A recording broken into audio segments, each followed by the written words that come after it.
Ukubingelela abalandeli be-channel namhlanje yethu esichaza kuyona amaphupho. Igama lami ngoHlengiwe Sibongo Wambotho-ke. Inesifiso sokuthi-ke sike sikhulume indaba lapho uthola ukuthi khona uthe umawuleli wazibona ungakwazi ukukhuluma futhi ungakwazi noma ukubaleka noma ungakwazi ukuphindisela ebusheni. Uma umuntu mhlawumbe uthi ulwa nayo uthi awukwazi ukuphindisela, uthi uyashaya kushayeki, uthi uyabaleka kubalekeki, uthi uyakhuluma uyamemeza, uthi umemeza usizo ungakwazi ukumemeza izwi lingaphumi. Iphupho elichaza ukuthini-ke lelo?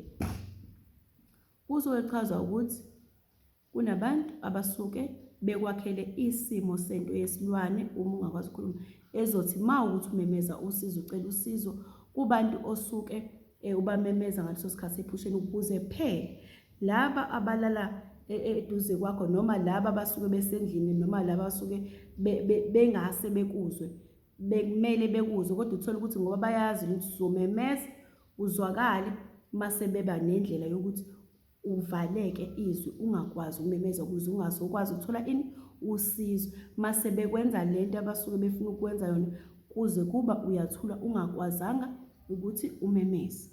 Kunabakhona abantu abathotha umuntu uphupha engakwazi ukukhuluma, ingoba kusuke kukhona lokho kuvaleka kunjalo.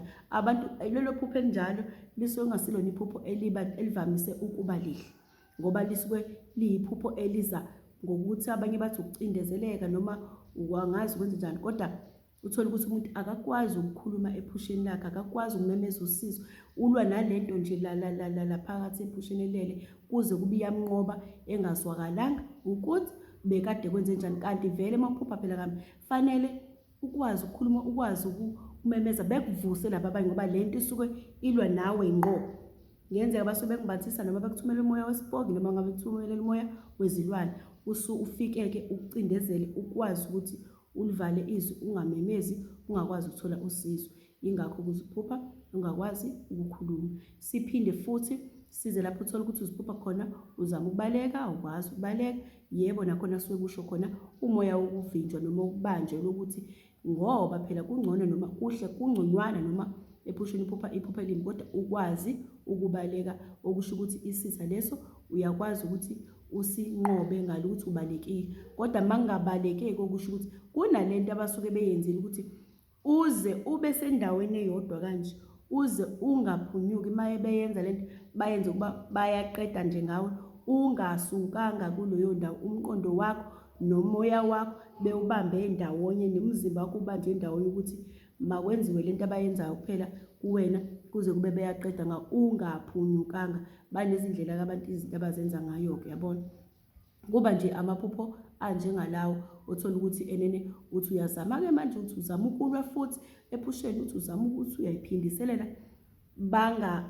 bakuvale ngendlela yokuthi noma ngabe kuthiwa uzozama ukulwa noma ngabe kuthiwa uzozama ukwenza ini. Abantu bazazi kakhulu izinto la ngaphandle, kwakhiwe into enjenganawe ukuthi uzolaliswa lapha phansi, ngesikhathi mosulala ngalo bazokwenza ukuthi ungakwazi ukukhuluma, izwi lingaphumi, ungakwazi ukubaleka, benze lento abayenzile njengodoli ukuthi ungakwazi ukubaleka futhi ungakwazi nokuzilwela.